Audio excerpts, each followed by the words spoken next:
Bonsoir et bienvenue. Ce soir, votre jardin extraordinaire commence dans le bois de Lozelle, dans le Brabant wallon, près de Louvain-la-Neuve, où avec les premiers rayons du soleil, surgissent aussi les premières feuilles, les premiers moustiques et les premières grenouilles et les crapauds. Et justement ici, on peut assister au début du printemps à un spectacle naturel absolument époustouflant. C'est la migration de milliers de grenouilles et de crapauds en même temps. Bonsoir Johan. Bonsoir.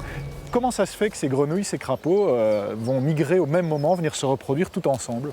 Alors c'est un des grands mystères de la nature, mais ce que l'on sait, c'est qu'à la fin de l'hiver, lorsque les conditions de température deviennent un peu plus douces, que l'humidité est absolument propice, eh bien les grenouilles, les crapauds vont se réveiller de leur torpeur hivernale pour peu à peu rejoindre leur zone de reproduction qui correspondent à des zones humides telles qu'on les retrouve ici par exemple. Et elles vont parfois faire plusieurs kilomètres pour arriver ici? Il peut faire plusieurs kilomètres pour rejoindre les zones qui seront absolument optimales et essentielles pour pouvoir pondre leurs œufs et ainsi permettre la perpétuation de leur espèce. Et pourquoi ici précisément? Parce qu'il y a peu de zones humides dans le coin?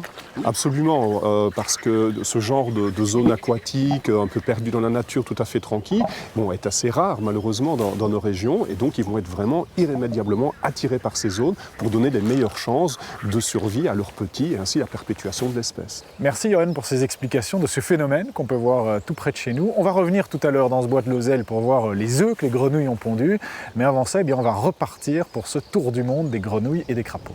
C'est parti. On revient beaucoup plus près de chez nous dans le bois de Lozelle, dans le Brabant wallon, juste à côté de Louvain-la-Neuve. On s'est trouvé un batracien. On peut en trouver aussi près de chez nous alors, Johan?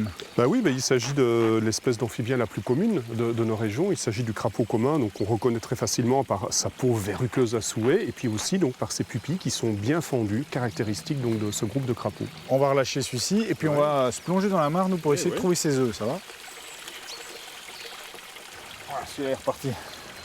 Mais voilà typiquement une belle ponte de grenouille là, qu'on voit ici. Je vais essayer de prendre un bocal que j'ai ici pour mieux te le montrer.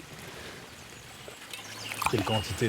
Des centaines ou des milliers là, sans problème. Des centaines en tout cas. Ouais. Alors on reconnaît typiquement une ponte de grenouille parce que vous voyez, tu vois, c'est une grande masse gélatineuse, au contraire des crapauds qui eux font des pontes sous forme de chapelet, donc une espèce de continuité sur plusieurs centimètres. Et c'est quoi le petit point noir? C'est le tétard Voilà, c'est le tétard en formation, donc qui d'ici quelques jours va peu à peu se former, va quitter la masse gélatineuse pour retrouver sa vie libre. Alors ici, ils sont dans un milieu plutôt on va dire tranquille, mais à l'échelle du monde et de la Belgique, est-ce qu'il y a des problèmes de conservation de ces animaux?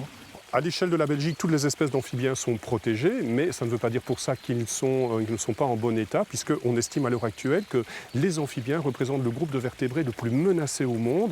On estime qu'il y a à peu près 30% d'amphibiens qui sont menacés sur la planète.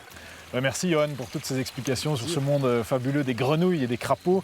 Et puis nous, on va voir une autre très belle histoire, un univers créé par Sébastien Pins pour son court-métrage Ma forêt qui a déjà été vu un peu partout dans le monde et qui est diffusé pour la première fois en Belgique. C'est sur ces splendides images que se terminent ces deux émissions à la découverte des crapauds et des grenouilles. Si vous allez les voir près de chez vous, n'oubliez pas de bien respecter les indications pour ne pas perturber leur milieu. On se retrouve dimanche prochain pour un nouveau jardin extraordinaire. Et d'ici là, je vous souhaite d'excellentes découvertes dans la nature.